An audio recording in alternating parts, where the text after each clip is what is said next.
everyone welcome to ইকুহিপাৰ সকলোকে নতুন ক্লাছলৈকে আকৌ এবাৰ স্বাগতম জনাইছো আজিৰ এই ক্লাছটো অকণমান সময়ৰ ক্লাছ এটা হ'ব অকণমান ধৈৰ্য ধৰি 5 মিনিট এটা থাকাৰ লগে লগে আমি এটা টাইপৰ কোৱেশ্চন অৰ্থাৎ ডিজিট ইন্টাৰচেঞ্জ বেসড যেটো কনসেপ্ট আছে গোটেইখিনি আমি বুজি পাম আৰম্ভ কৰিছো ক্লাছটো একদম পলম নকৰাকৈ একদম প্ৰথমতে ডিজিট ইন্টাৰচেঞ্জ মানে কি কোৱেশ্চনৰ যদি সামাৰি এটা ক'ব লাগে আমাৰ এক্সামত এনেকুৱা ধৰণৰ নাম্বাৰ এটা কৈ দিব আমাক ক'ব এটা সংখ্যা এটা আছে আমাক ক'ব সংখ্যাটোৰ অংকৰ স্থান যদি সালসলনি কৰা হয় তেতিয়া হলে পোৱা নতুন সংখ্যাটো আমাক দিয়া থাকিব আমাক যদি কৈ দিয়ে এটা সংখ্যা এটা আছে 52 ইয়াৰে যদি অংকৰ স্থান সালসলনি কৰি দিও নতুন সংখ্যাটো কিমান হ'ব 25 হ'ব এটা এইটোৰ লগত জড়িত আমাক প্ৰশ্ন এটা দিয়ে আমাক কয় দুটা অংকৰ সংখ্যা এটা আছে অংকৰ স্থান সালসলনি কৰা হল অৰ্থাৎ এনেকুৱা এটা সংখ্যা বনি গল তো এতিয়া তোমালোকে কোৱা কোনখিনিত কেনেকুৱা ধৰণৰ ঘটনা ঘটিছে তো তেনেকুৱা ধৰণৰ এটা কোৱেশ্চন আমাৰ এক্সামত আহে এতিয়া এইটো কোৱেশ্চনৰ আমি কি জানিব লাগে এইটো কোৱেশ্চনৰ প্ৰথমতে আমি জানিব লাগিব কিছুমান কনসেপ্টটো কেনেকুৱা হয় কনসেপ্টৰ ফালে যদি আহো কনসেপ্টটো এনেকুৱা হয় যদি মই দুটা অংকৰ সংখ্যা এটাৰ ফালে মন কৰো দুটা অংকৰ সংখ্যা এটাৰ অংক দুটাৰ স্থান সালসলনি কৰিলে এনেকুৱা ধৰণৰ সংখ্যা এটা পাম এতিয়া মই ইয়াতে 52 লৈছো হৈ গৈছে 25 এতিয়া এই সংখ্যা দুটা যদি যোগ কৰি দিয়া হয় তেতিয়াহলে কি হ'ব তো যোগ কৰি দিলে আমি দেখিম ইয়াতে আহিব 52 প্লাস আহি গল 25 যোগ কৰিলে কিমান আহিব 77 এতিয়া তোমালোকে যদি নিজৰ ফালৰ পৰা কৰিব বিচৰা নিজৰ ফালৰ পৰা এটা বেলেগ সংখ্যা লৈ লোৱা তোমালোকে ইয়াতে বেলেগ এটা সংখ্যা এটা এজিউম কৰি লোৱা নেক্সট মই ক'ব ওলাইছো এতিয়া যদি এই সংখ্যা দুটাৰ যদি পাৰ্থক্য লোৱা হয় পাৰ্থক্য কিমান হ'ব ডিফাৰেন্স কিমান হ'ব তো ডিফাৰেন্সৰ ফালে যদি যাও ডিফাৰেন্স আহিব 52 মাইনাস 25 আৰু এইটো কৰিলে তোমালোকে দেখিবা আহিব ইয়াতে 27 মই আকৌ এবাৰ ৰিপিট কৰিছো দুটা অংকৰ সংখ্যা এটাৰ অংকৰ স্থান সালসলনি কৰিলে তেনেকুৱা ধৰণৰ কোৱেশ্চন বিলাক সলভ কৰাৰ কাৰণে আমি সৰু কনসেপ্ট এটা জানিব লাগিব কনসেপ্টটো কেনেকুৱা কনসেপ্টটো হৈছে দুটা অংকৰ সংখ্যা এটাৰ অংকৰ স্থান সালসলনি কৰিলে পোৱা নতুন সংখ্যাটো আৰু আৰম্ভণিৰ সংখ্যাটোৰ যোগফল অৰ্থাৎ এই দুটা যোগ কৰিলে কিমান আহিব 77 এইটো হৈছে যোগফল আৰু এই সংখ্যা দুটাৰ যদি পাৰ্থক্যৰ কথা কওঁ এটা আহিল যোগফল আৰু এটা আহিল পাৰ্থক্য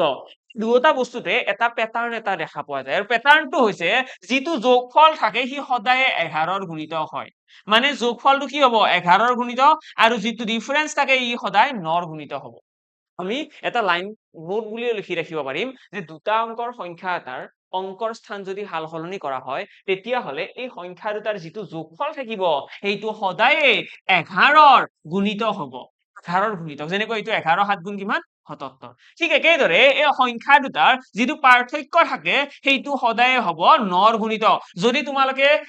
এবাৰ টেস্ট কৰি চাব বিচৰা ভিডিওটো এতিয়াই পজ কৰা কৰি পেলাই এখন কাগজত এটা সংখ্যা এটা ধৰি লোৱা তোমালোকে নিজৰ হিচাপত তোমালোকে ধৰিব পাৰা 73 75 যিকোনো সংখ্যা এটা তোমালোকে এজিউম কৰি লোৱা লৈ পেলাই তোমালোকে অংকৰ স্থান সালসলনি কৰি দিয়া দি পেলাই যোগ কৰি চোৱা আৰু যোগ কৰিলে দেখিবা এই যোনটো যোগফল আহিছে এইটো 11ৰ গুণিত হ'ব আৰু যিটো বিয়োগফল আছে অৰ্থাৎ পাৰ্থক্য সেইটো সদায় 9ৰ গুণিত হ'ব আৰু এইখিনিয়ে হৈছে আমাৰ ইয়াতে কনসেপ্ট আৰু এই কনসেপ্টখিনি যিসকলে জানে সিহঁতে ডিজিট ইন্টাৰচেঞ্জৰ কোৱেশ্চন এক্সামত আহিলে একদম সেকেন্ডত এনসাৰ দিব পাৰে ঠিক আছে আমি যোগফলটো 11 গুণিতক বুজিলো বিয়োগফলটো 9ৰ গুণিতক বুজিলো এতিয়া ইয়াতে যিটো যোগফলৰ গুণিতক যে আহিছে অৰ্থাৎ 7 নম্বৰ গুণিতক 11ৰ কিমান নম্বৰ গুণিতক 7 নম্বৰ গুণিতক 7 কিয় আহিছে বা এইটো 9ৰ কিমান নম্বৰ গুণিতক 3 নম্বৰ গুণিতক 3 কিয় আহিছে সেইটো কোৱেশ্চনতো আহিব ন মাইন্ডত তো 7 নম্বৰ গুণিতক যে হল তাৰ কাৰণটো হৈছে এটো কি আছিল এটো আছিল যোগফল ন যোগফল আছিল অংক দুটা যোগ কৰিলে কিমান পোৱা যায় অংক দুটা যোগ কৰিলে 5 + 2 7 তো সেই কাৰণেহে তাতে 7 আহিছে ঠিক একেদৰে যদি পাৰ্থক্যৰ ফালে মন কৰো ইয়াতে দেখিবা অংক দুটাৰ পাৰ্থক্য কিমান 5 + 2 3 মানে দুটা অংকৰ সংখ্যা এটা ক্ষেত্ৰত যদি আমি কনসেপ্টখিনি জানিব লাগে কনসেপ্টখিনি এনেকুৱা দুটা অংকৰ সংখ্যা এটা আছে অংকৰ স্থান সালসলনি কৰি দিলো নতুন এটা বনি গল এই দুটা সংখ্যাৰ যোগফল যেটো থাকিব সেইটো 11ৰ গুণিতক 11ৰ কিমান নম্বৰ গুণিতক সেইটো হ'ব অংক দুটাৰ যোগফল অৰ্থাৎ ইয়াতে 11ৰ 7 নম্বৰ গুণিতক কিয় হল কাৰণ অংক দুটাৰ যোগফল কিমান 7 ইয়াতে 9ৰ 3 নম্বৰ গুণিতক কিয় হল কাৰণ অংক দুটাৰ পাৰ্থক্য কিমান 3 এটা মই তোমালোকক ইনস্ট্যান্ট এটা কোৱেশ্চন সুধিব বিচাৰো মই যদি কৈ দিও 29 এটা এইটোৰ যদি অংকৰ স্থান সালসলনি কৰো কি হ'ব সংখ্যাটো 92 হ'ব সকলোৱে বুজি পাই আছা ইহত দুটা যোগ কৰিলে 11 গুণিত হ'ব নে নাই হ'ব কিমান নম্বৰ গুণিত হ'ব 9 10 11 যোগ হ'ব না অংক দুটা তো অংক দুটা যোগ কৰিলে 11 11 গুণ অৰ্থাৎ 121 তোমালোকে যোগ কৰি চোৱাচোন এবাৰ এই দুটা যোগ কৰি চোৱা যোগ কৰিলে দেখিবা 121 আহিব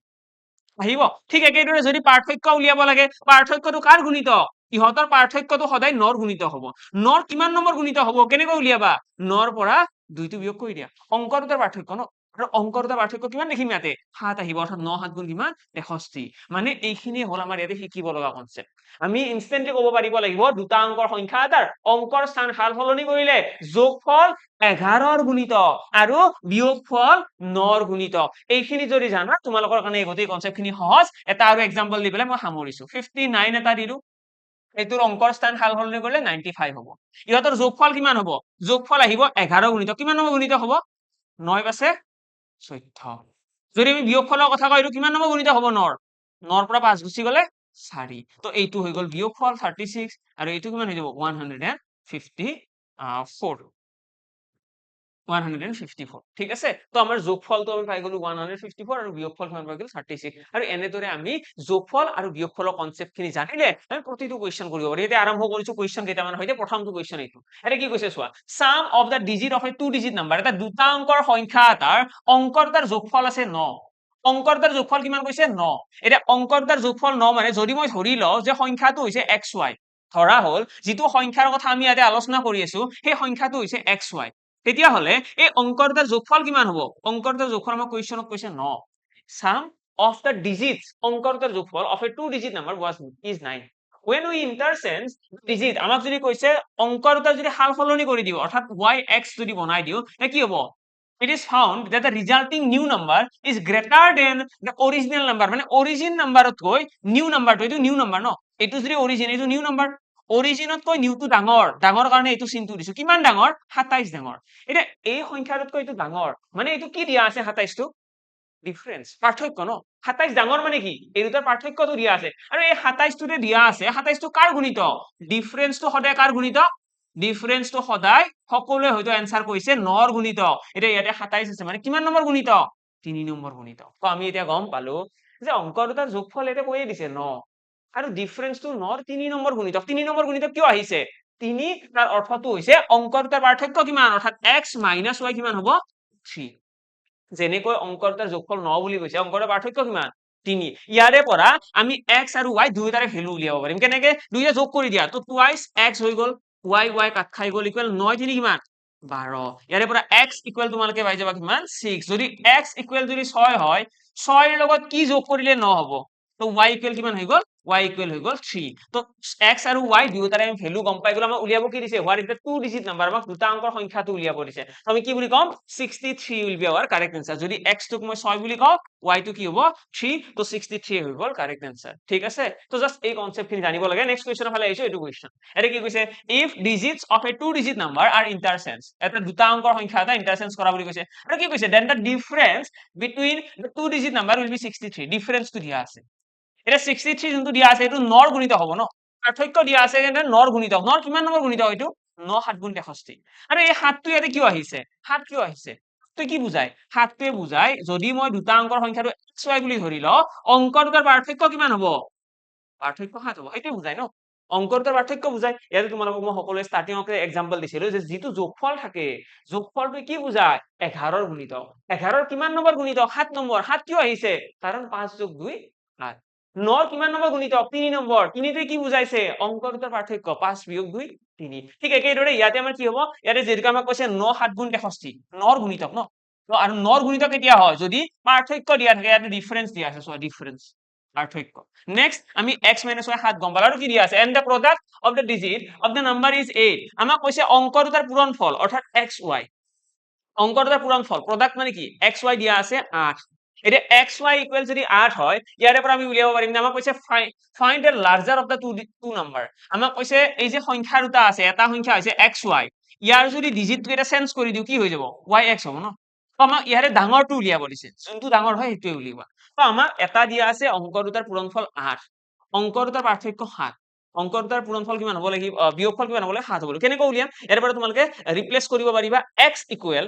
আমি লিখিব পাৰিম 8/y পাৰিম নে y টো ইয়াতে পূৰণ হৈ আছে ইকুৱেল কিমান হ'ব ইয়াতে এনেকৈ কৰিব পাৰিবা আৰু লগতে তোমালোকে এইটোও কৰিব পাৰিবা টেকনিক যদি ইচ্ছা কৰা তোমালোকে যে ইয়াতে আছে x - y =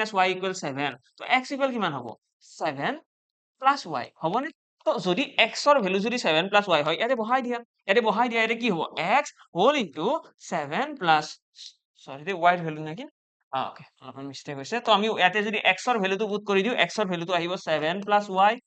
আৰু লগতে ইয়াতে y এটা আছে ইকুৱেল হৈছে আমাৰ 8 এইখিনি পূৰণ কৰিলে কিমান আহিব 7 y এটা থাকি গ'ল প্লাস থাকি গ'ল y স্কয়াৰ ইজ ইকুৱেল থাকি গ'ল 8 এটা কোৱাড্ৰেটিক ইকুৱেশ্যন বনি গ'ল আৰু এই ইকুৱেশ্যনটো যদি আমি সলভ কৰিবলৈ যাওঁ কেনেকুৱা হ'ব y square plus 7y minus 8 equal 0 ইয়াতে এতিয়া 8ক যদি আমি ভাঙিব লাগে কেনেকে ভাঙিম আমি ভাঙিব পাৰিম y square plus 8y minus y minus 8 equal 0 ইয়াৰে পৰা যদি আকৌ সলভ কৰিবলৈ যাওঁ y এটা কমন লৈ লবা কমন লৈ ললে কি হ'ব y প্লাস 8 মাইনাস 1 এটা ইয়াতে কমন লৈ লবা y প্লাস 8 হৈ গ'ল ইয়াতে তো ফাইনালি ইয়াৰে পৰা आंसर কিমান আহিব आंसर আহিব এটা আহি গ'ল y মাইনাস 1 হোল ইনটু আহি গ'ল y প্লাস 8 y প্লাস 8 আৰু আমি आंसरটো সদায় পজিটিভৰ উলিয়াব লাগিব অৰ্থাৎ x ৰ ভ্যালুটো ইয়াৰে কিমান আহি গ'ল x ৰ দুটা y ৰ দুটা ভ্যালু আহিছে y মাইনাস 1 এটা আছে y প্লাস 1 এটা আছে আৰু ভ্যালু আহিব 1 আৰু মাইনাস 8 মাইনাস 8 টোক আমি आंसर বুলি ক'ব নোৱাৰো তো 1 হ'ব আমাৰ 1 হ'ব আমাৰ आंसर তো x নহয় দে y তো আমাৰ आंसर কিমান হ'ব 1 হ'ব এতিয়া এইটো চোৱা এইটো কোৱাড্ৰেটিক ইকুৱেশ্যন বনি পেলাই आंसरটো বেছি দীঘলীয়া হৈ গৈছে কিন্তু আমাক যদি ইয়াতে অপচন কেইটা দিয়া থাকে তেতিয়া আমাৰ কাৰণে বেছি ইজি হৈ পৰিব অপচন কেইটা দিয়া থাকিলে কিয় ইজি হৈ পৰিব এতিয়া আমি ইয়াৰে যদি आंसर ক'ব লাগে যাও y ৰ ভ্যালুটো আমাৰ কৈছে 1 ৰাখিবলে আৰু x ৰ ভ্যালুটো কিমান হ'ব x ৰ ভ্যালুটো আমাৰ হ'ব 8 81 81 এটা সংখ্যা হৈ গ'ল আৰু এটা সংখ্যা হৈ গ'ল 18 ঠিক আছে 81 আৰু 18 এতিয়া ইয়াতে যদি তোমালোকে চোৱা অংকৰ দুটাৰ পূৰণফল কিমান 8 গুণ 8 পূৰণফল হৈছে 8 আৰু অংকৰ দুটাৰ পাৰ্থক্য কিমান 8 ৰ পৰা 1 গলে 7 থাকিব ইয়াতে যদি আমি চাও আমাক উলিয়াব দিছে ডাঙৰ সংখ্যাটো বুলি কৈছো না লাৰ্জাৰ নাম্বাৰ বুলি ক'লে কোনটো কাৰেক্ট আনসাৰ হ'ব 81 টো কাৰেক্ট আনসাৰ হ'ব এইটো উলিয়াৰ কিবা আৰু বেলেগ টেকনিক আছিল নে বেলেগ টেকনিক আছিলে এটা টেকনিক এটা মই ইয়াতে তোমালোকক এতিয়া এক্সপ্লেইন কৰি দিও কথাটো এনেকুৱা হয় যদি তোমালোকে ইমান বেছি দীঘলীয়াকৈ কৰাৰ কোনো ধৰণৰ ইচ্ছা নাই তেতিয়াহ'লে অলপমান কনসেপ্ট আৰু জানিব লাগিব কিনো কনসেপ্ট জানিব লাগিব আমাক যেতিয়া ইয়াতে কৈছে ন যে দুটা অংকৰ সংখ্যা এটাৰ অংক দুটাৰ পাৰ্থক্য 63 আমাক কৈছে ন 63 বুলি 63 মানে কি 63 মানে হৈছে 9 ৰ 7 নম্বৰ গুণিতক এইখিনিতো আমি জানো ন 9 ৰ 7 নম্বৰ গুণিতক এতিয়া আমি কি কৰিব লাগে এনেকুৱা কিছুমান সংখ্যা লিখিব লাগে যাৰ অংক দুটাৰ পাৰ্থক্য 7 হয় পাৰ্থক্য 7 হ'ব লাগিব ন তো অংকৰ পাৰ্থক্য কাৰ 7 যদি এটা 9 হয় ইয়াতে 2 লিখিব লাগিব 9 ৰ পৰা 2 গলে 7 থাকিব যদি এটা 8 হয় 8 ৰ পৰা 1 গলে 7 থাকিব যদি এটা 7 হয় এটা 0 7 ৰ পৰা 0 গলে 7 থাকিব তো এনেদৰেতো আমি লিখিব পাৰো ন সংখ্যাবিলাক আমাৰ যদি অংক দুটাৰ পাৰ্থক্য যদি 7 হ'ব লগা হয় তেতিয়াহ'লে এইকেইটা সংখ্যাহে আহিব বেলেগ আহিব জানো বেলেগ নাহে আৰু পসিবল নহয় এই তিনিটাৰ কোনটো সংখ্যাৰ অংক দুটাৰ পূৰণফল 8 তো ইয়াতে যদি অংক দুটা পূৰণ কৰো 9 2 গুণ 18 ইয়াতে 8 গুণ 8 ইয়াতে 7 0 গুণ 0 আমাক কি লাগে 8 হে লাগে তো তেনেকৈ আমি ডাইৰেক্টলি आंसर দিব পাৰিলোহেঁতেন 81 মানে আমাক বেছি নলেজ নালাগে আমি জাস্ট এইখিনিৰ পৰা आंसर দিব পাৰিলোহেঁতেন এটা তোমালোকৰ কাৰণে কেইটামান হোমৱৰ্ক আছে সকলোৱে ট্ৰাই কৰা এইটো কোৱেশ্চন ট্ৰাই কৰা এন্ড কমেন্ট বক্সত आंसर দিব লাগে আৰু বাকি যদি কাৰোবাৰ ভাল লাগিছে যদি কোনোবাই বুজি পাইছে গোটেই কেইজনে তেতিয়ালে কমেন্ট বক্সত জনাব লাগে ভাল লাগিল আৰু ইয়াতে ডিজিট ইন্টাৰচেঞ্জত কনসেপ্ট এইখিনি জানিলে সাফিচিয়েন্ট হয় ওকে লগ পাম সোনকালে অন্য এটা ক্লাছত আজিৰ কাৰণে ইয়াতে সামৰিছো থ্যাংক ইউ